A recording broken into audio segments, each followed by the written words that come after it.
Buenas tardes a todos y a todas.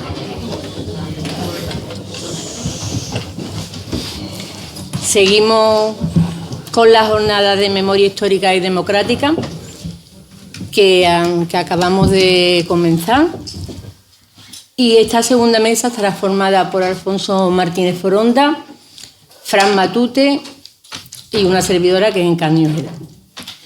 Ya nos han dicho, tanto en el vídeo como Fernando Martínez y la decana, que en la década de los 60 se abrieron 3 frentes, como era el movimiento obrero, donde se formaron las comisiones obreras, las protestas estudiantiles, otro frente fue la cultura, y es verdad lo que ha dicho Fernando de las asociaciones vecinales, porque de ahí salieron muchos dirigentes después, porque las asociaciones vecinales se convirtieron en un germen de todo de protesta y de todo lo que había, de todo lo que se estaba en contra. Los curas obreros, que también tenían en sus parroquias algunos como club, ¿no? Pero que ahí también se luchaba. Y en esta jornada vamos también a tratar de una manera especial la discriminación de las mujeres andaluzas, porque las mujeres andaluzas tuvieron mucho que ver en toda esta historia. Estas jornadas se hacen, como el año pasado, en colaboración con el Departamento de Historia Contemporánea de la Universidad de Sevilla, al que ya el presidente le ha mostrado su agradecimiento. En primer lugar, vamos a pasar un vídeo. Con eso, ¿no? Nuestro primer ponente es Alfonso Martínez Foronda, que nos desarrollará la ponencia titulada Los inicios de la reconstrucción del movimiento obrero en Andalucía, su desarrollo y expansión. Alfonso Martínez Foronda nació en Jaén, licenciado en Filosofía y Letras por la Universidad de Granada y profesor jubilado de secundaria. Ha estado vinculado al sindicato Comisiones Obreras, en el que ha ocupado distintas responsabilidades. Ha publicado numerosas investigaciones sobre el movimiento obrero andaluz, de los que destacaremos solo algunos, como La conquista de la libertad, Historia de las Comisiones Obreras de Andalucía, de 1962 a 1977, sobre el estado de excepción en 1969, La dictadura en la dictadura, la resistencia ante el Tribunal de Orden Público en Andalucía, de 1963 a 1977, Mujeres en Granada por las libertades democráticas, resistencia y represión, de 1960 a 1981. Ha realizado numerosas biografías obreras, materiales didácticos sobre el sindicalismo en Andalucía durante el franquismo. Actualmente está trabajando sobre la represión en Granada tras el golpe de Estado de 1936 y continúa publicándose semanalmente en el Independiente de Granada perfiles biográficos de mujeres y hombres de la provincia que destacaron por su lucha contra la dictadura. Cuando quiera. Muchas gracias. Bueno, me han dicho que tengo media hora. Resumiré media hora. ¿Menos? No, media hora. Resumir en media hora esto va a ser algo complicado. Pero me vais a perdonar que por mor de la síntesis aparezcan algunas simplificaciones inevitablemente. Y es un movimiento es más complejo, pero voy a intentarlo, ¿no? A ver si en media hora soy capaz de subsumir algunas cuestiones. Ayer dimitió a una persona que habían designado en Granada, al Partido Popular, para ser director del patronato de Federico García Lorca, y que se había despachado con la lindez de que la memoria histórica o democrática era una memoria histérica.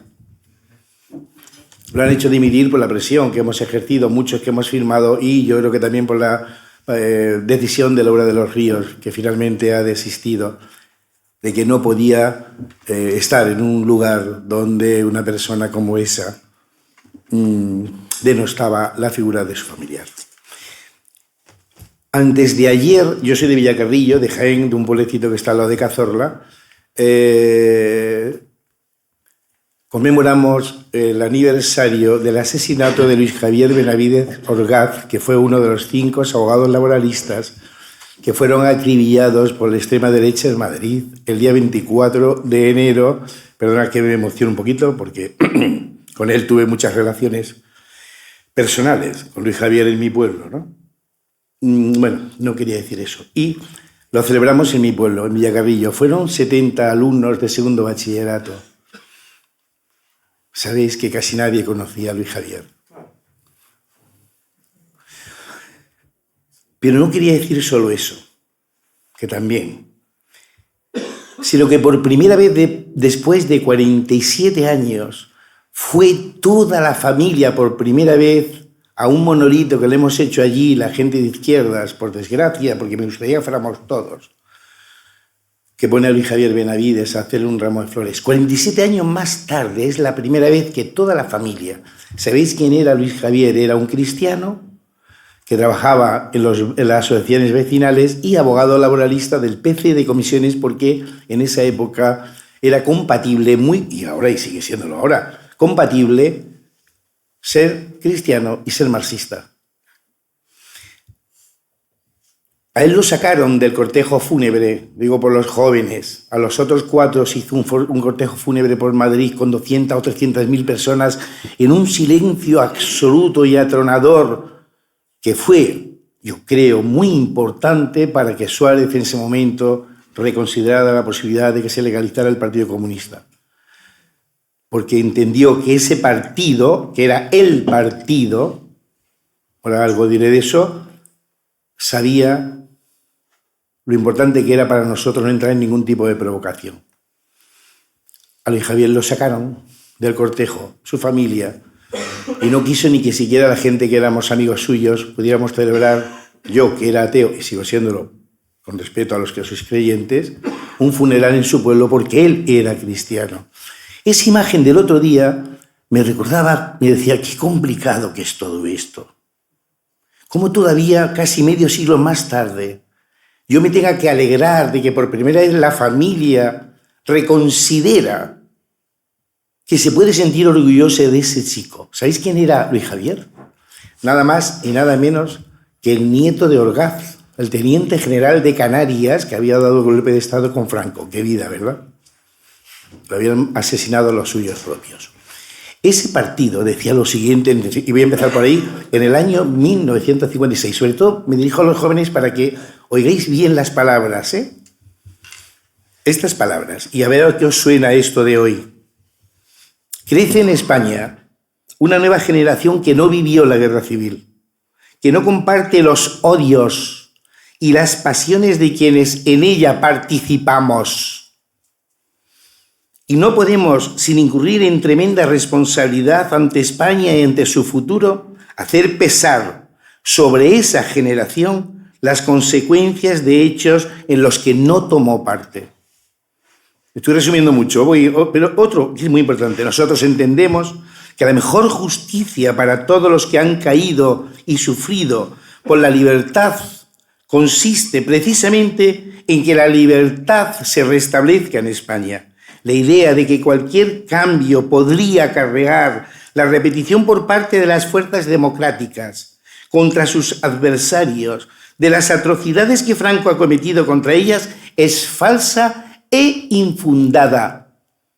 Una política de venganza no serviría a España para salir de la situación en que se encuentra.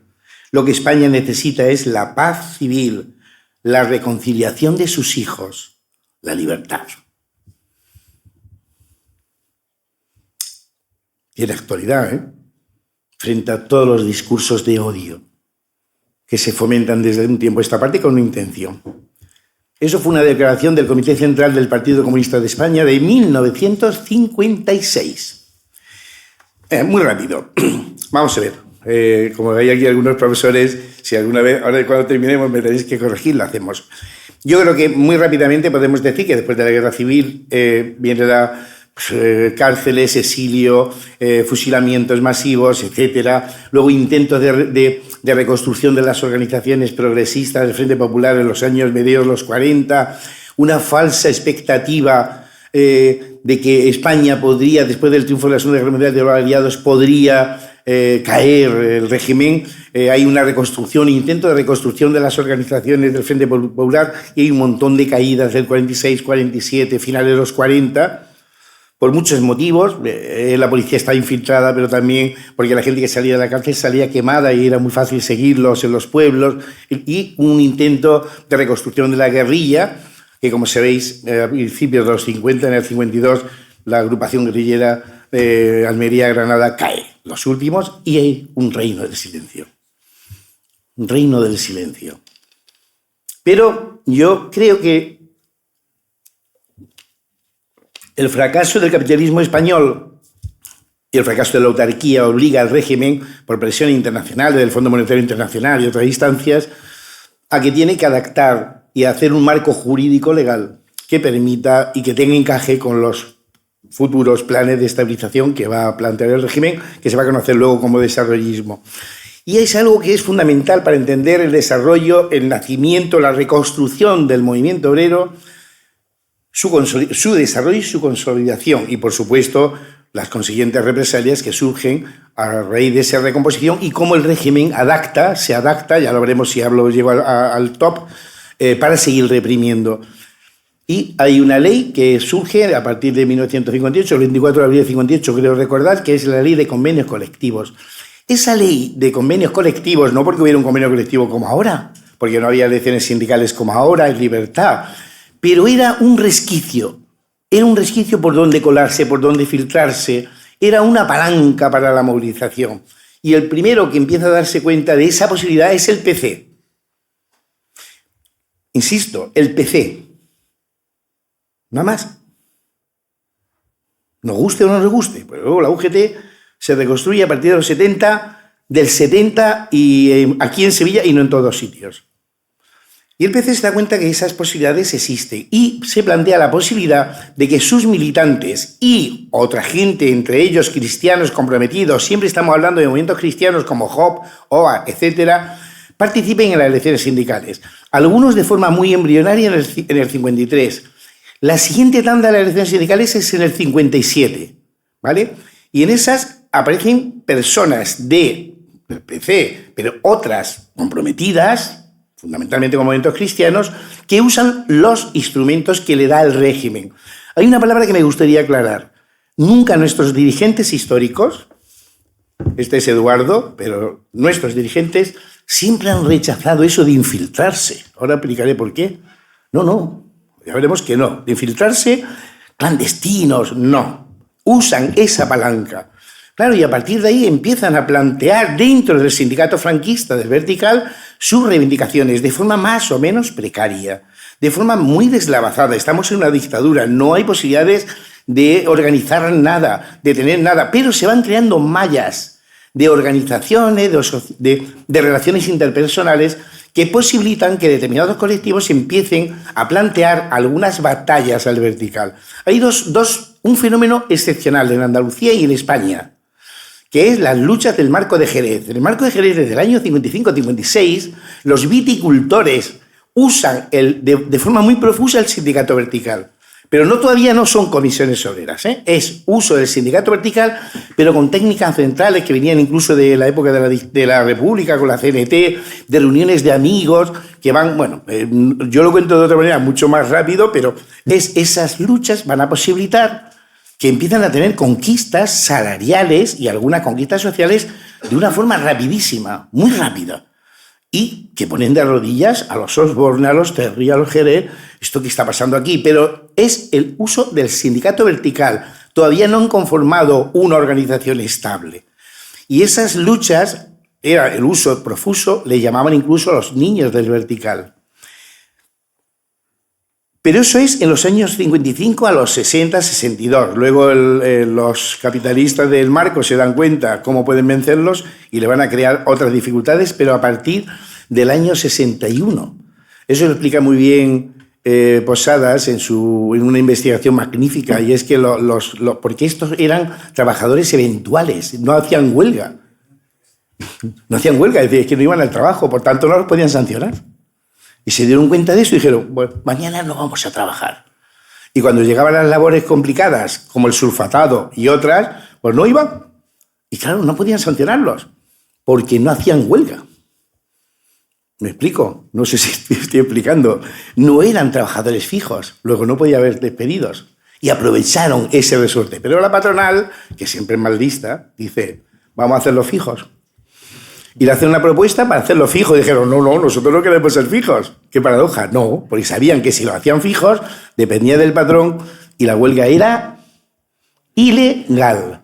Mientras que de la otra forma seguían ganando dinero. Pero fijaos, eso es en los años 55 a 60. Y ahora os voy a... Porque todo esto es muy complicado, no es tan fácil como parece. Voy a ver cómo lo resumo. Pero las huelgas mineras del 62, que es cuando nosotros decimos, la mayor parte de la gente que hemos estudiado este movimiento, que es a partir de ahí, cuando sí podemos hablar de la creación de algo parecido a lo que pueden ser las comisiones obreras, se habían utilizado ya profusamente también los cargos en el año 58 y el PC se da cuenta de que esas comisiones de obreros, no obreras, eran comisiones que aparecían y desaparecían en la medida que un conflicto se desarrollaba. Se crea un conflicto, una comisión de obreros. ¿Por qué? Porque los enlaces verticales estaban vendidos a la patronal. ¿En quién deposita la gente su confianza? En aquellas personas, trabajadores, que les generan más confianza, más íntegro, menos vendido a la patronal y se crea una comisión de obreros. Es que, no sé si era Nicolás Sartori el que decía, es que la creación de comisión obrera es que es más simple que un pestiño. Como nadie me puede representar, juntémonos los 3 o 4, la asamblea, lo que podamos, y aquellos que sean más coherentes, más honestos, van a negociar lo que se pueda con la patronal. Así de simple. Pero claro, eso aparecía y desaparecía. ¿Hay un hecho fundacional de comisiones? Bueno, aquí los historiadores muy no nos ponemos muy de acuerdo. Unos dicen que sí, otros que no. Yo creo que no, que es multifocal. Por una razón. Porque al mismo tiempo que surge lo del marco de Jerez en Sanlúcar, y pivota todo sobre Sanlúcar, aparece un fenómeno curioso, lo más parecido a las comisiones obreras más depuradas que van a nacer aquí en Sevilla, que son las bodegas. Y no había contacto entre ellos. No se conocían esas experiencias. Por tanto, son experiencias de lugares distintos, pero sin embargo van a confluir en temas muy similares. El PC dice, creemos esas comisiones obreras, pero vamos a dar una forma más estable. En Sevilla se produce un hecho especialmente relevante, y es que el partido, como sabéis, enviaba a todos los lugares los instructores del Comité Central, que estaban 4 o 5 meses o 3 meses en un lugar y después pasaban la frontera para no ser perseguidos, obviamente, y no ser detectados. Curiosamente, ¿sabíais que el instructor que llega a Sevilla es Juan Menor? ¿Sabéis quién había sido antes el instructor del Comité Central en Sevilla? Julián Grimau. Él se va de Sevilla, viene Juan Menor y es cuando lo trincan en Madrid y lo fusilan un poquito más tarde. Antes había sido Julián Grimau, que a su vez había sustituido al cordobés Guillermo Vacas. Bueno, eso es lo de menos. Juan Menor es un viejo militante. El instructor de Cádiz es Benítez Rufo, José. Son 2 instructores distintos, ¿verdad? Pues Juan Menor se reúne aquí en La Palmera después del verano del 62. ¿Y con quién se reúne? Pues con los chavales jóvenes y otros no tan jóvenes, porque estaba Hormigo, que al conocéis, pero sí eran los jóvenes, Eduardo, Fernando Soto y otros que él cuenta en su libro. Y van a estar toda la tarde allí en La Palmera. Bueno, y no bebían nada hasta que el camarero dijo, bueno, ¿bebéis algo? Porque vamos, aquí lleváis toda la tarde hablando y ninguno da un palo al agua. Anda, pues no salgo. Pero Eduardo, yo, de todo lo que he hecho de entrevistas, es el que mejor lo subsume. Y quiero que prestéis atención porque eso me va a servir para desarrollarlo un poquito. Dice Eduardo Saborido que es un decálogo de qué es lo que les planteó Juan Menor. Y es muy importante porque ese es el núcleo de las comisiones, esa es la identidad de las comisiones obreras que van a empezar a partir de entonces a presentarse a las elecciones del 63, a las elecciones del 66, las 2 fechas son muy importantes, y por qué se desarrollan después en Andalucía, y que tiene que ver con Sevilla. Porque a Sevilla, a los demás, les debemos muchas cosas como los sevillanos le debemos a los de Madrid. Porque nuestra referencia de comisiones eran los madrileñas.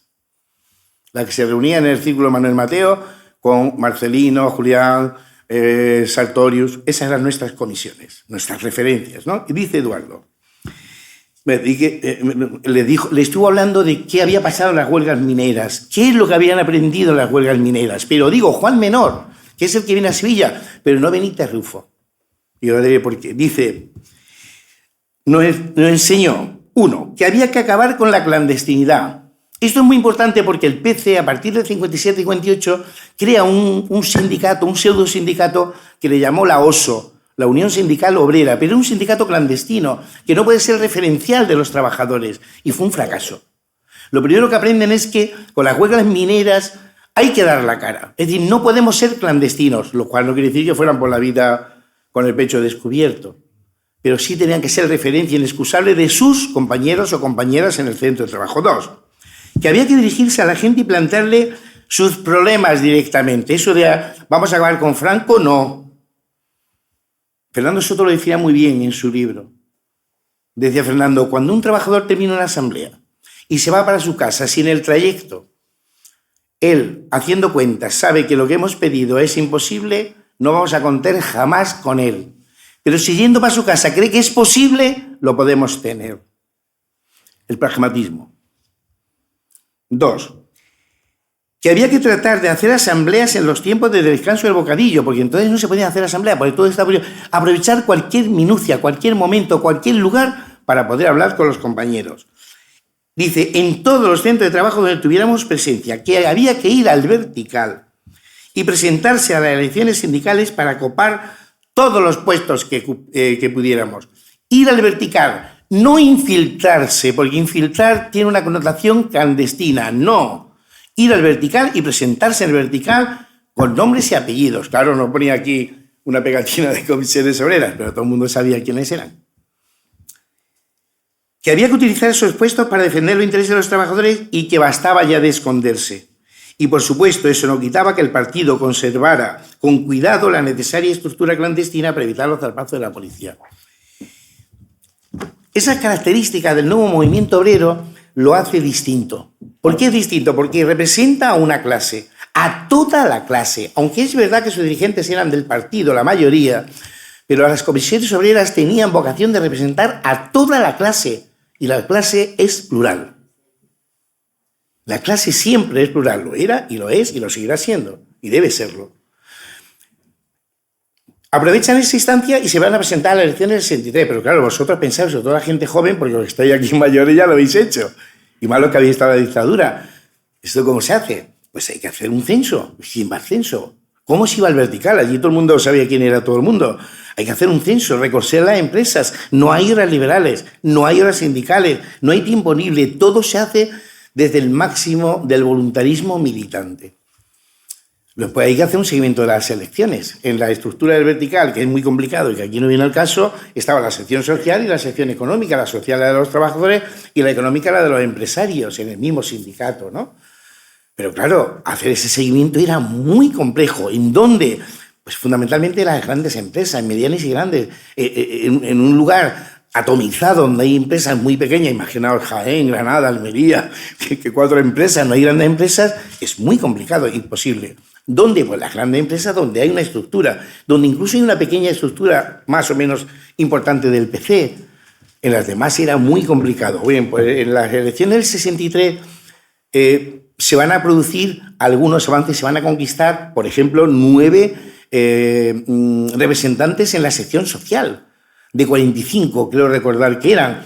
Eso era un éxito tremendo, no había ocurrido nunca, jamás.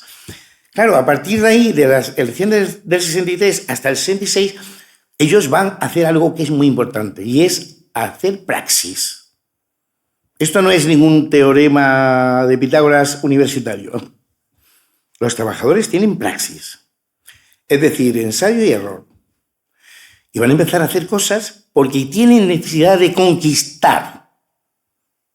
Y ahí es la primera pregunta, ¿cuándo empieza la ciudadanía a hacer práctica democrática? Si a partir del 76, 77 o ya, a conquistar. Primero, el derecho de reunión. Y los del metal tienen un centro que es maravilloso, que es donde está Eloísa de directora, y yo fui presidente durante mucho tiempo, que es Morería. Y van a Morería. En Morería 10, que ya sabéis que es la sede del origen, era el sindicato donde estaban los empresarios. Y ellos van allí y van a discutir de sus problemas, a llevar temas de los trabajadores. Empiezan a ir trabajadores por Morería. La patronal esto no puede ser, y empieza a prohibirle las reuniones en morería. Es decir, lo primero que plantean es el derecho de reunión. Después, el derecho del reconocimiento de lo que ellos eran. Y van a crear en el 64, muy rapidísimo, una comisión de enlace y jurados. Es la segunda de España, después de la de Madrid. Después viene la de Sevilla y después la de Barcelona. Aunque los catalanes ya sabéis que venden muy bien sus productos, nosotros somos un desastre, pero la segunda fue la de Sevilla. Y claro, y van a pedir reuniones con el gobernador civil y con el delegado de trabajo, que se las va a negar. Derecho de reunión, derecho a manifestación. Me gustaría preguntar a algunos jóvenes, ¿cuántos trabajadores iban al 1 de mayo aquí en Granada después de la Guerra Civil en el 61? No en el 65, eso más tarde. En el 61 se iban a ir a Plaza España. ¿Sabéis cuántos? Más o menos. Venga, si algunos estuvisteis, 200, dice Eduardo. 200 se me hacen muchos. En Granada, con los amigos míos, me dicen, no íbamos al Triunfo, que eso aquí como esto, dice, en el Triunfo. Nos juntábamos por allí 20 o 30, pero no juntarnos, paseábamos por allí. Vamos, Portillo, el otro, está. La primera manifestación que van a hacer del 1 de mayo no es en el 65, pero hay un hecho que van a hacer los metalúrgicos y que ellos no se dieron cuenta, porque eran jóvenes. Y es que en el 63... Aquí hay un acto en el Bonanza, para celebrar la obra maestra faraónica del Bonanza, lo hace en el Teatro San Fernando, y están todas las juntas militares, falangistas, con todas las charreteras, y entonces se juntan, porque les dijo Juan Menor, si vamos a los sitios como representantes de los trabajadores legítimamente elegidos, no os van a reprimir. Si eres un militante clandestino, te van a dar hasta en el cielo la boca, porque nadie te va a ayudar. Pero al ser un representante de los trabajadores, el mismo régimen se las va a cuidar. Claro, ellos no se lo creyeron, dijeron, mira este es mentira, pero lo hicieron.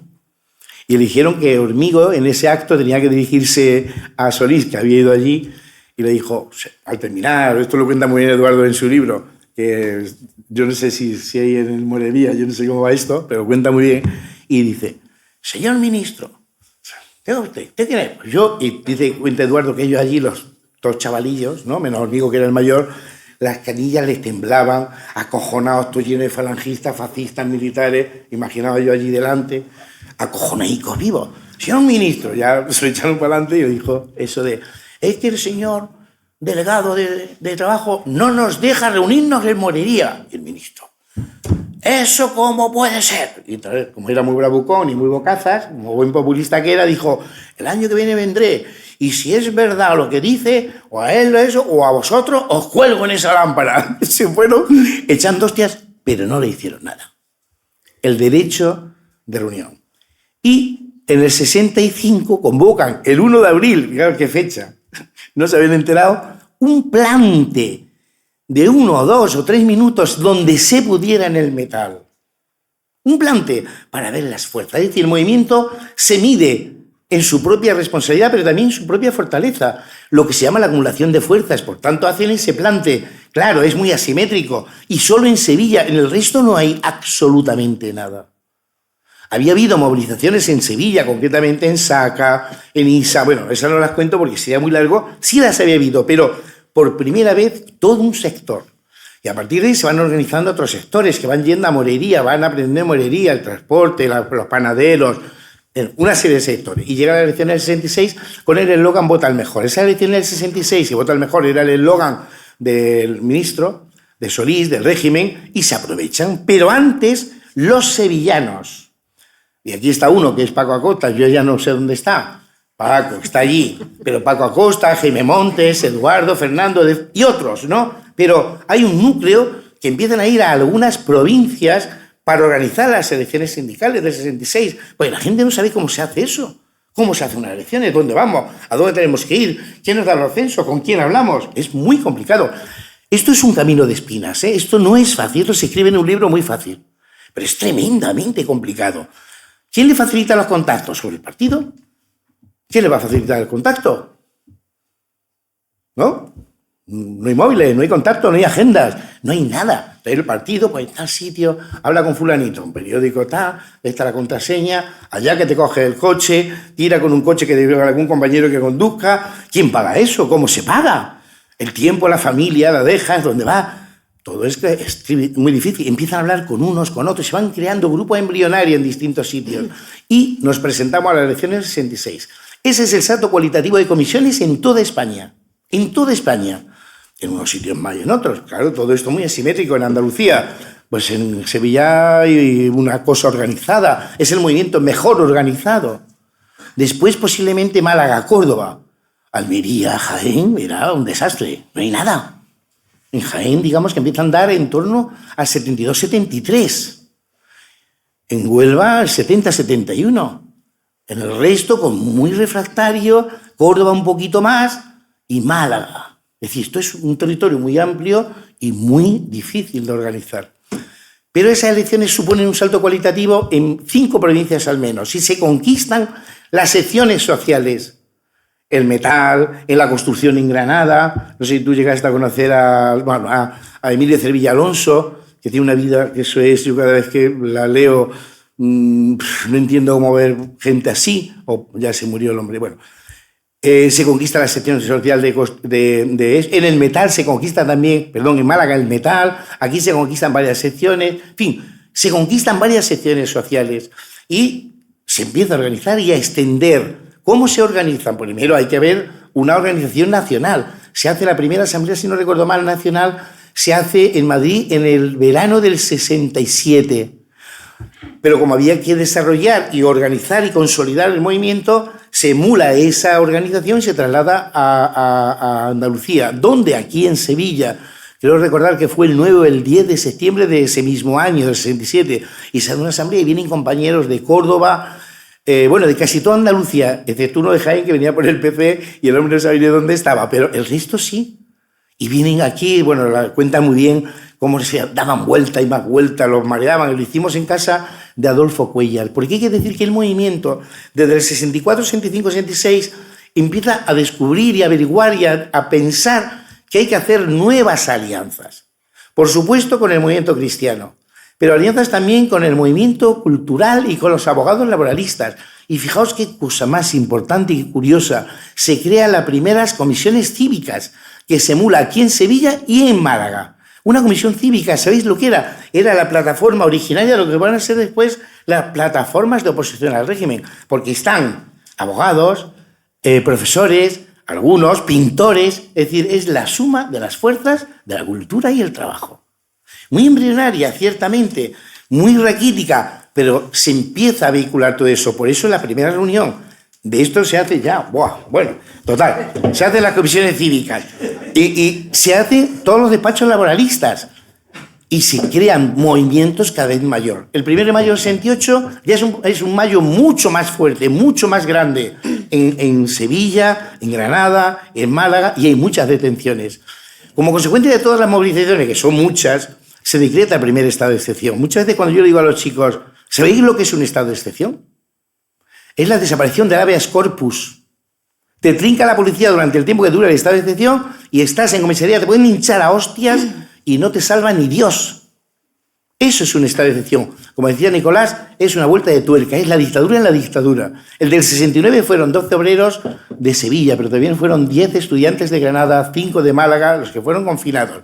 Pero el golpe de represión más fuerte es el estado de excepción del 70, donde se desarticularon las comisiones obreras y el partido de Sevilla, Málaga, Granada, Jaén. Se lo llevaron todo por delante.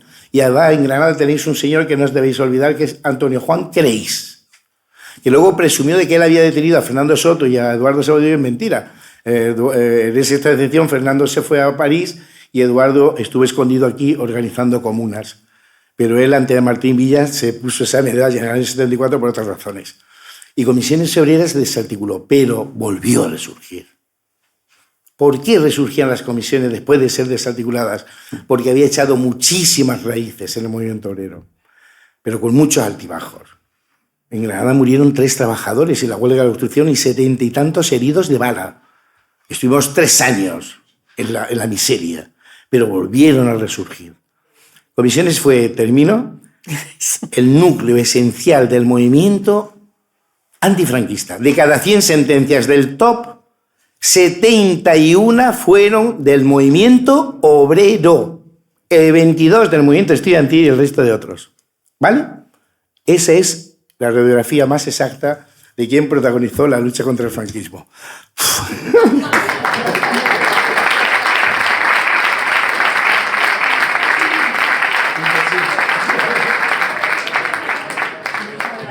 Muchas gracias por...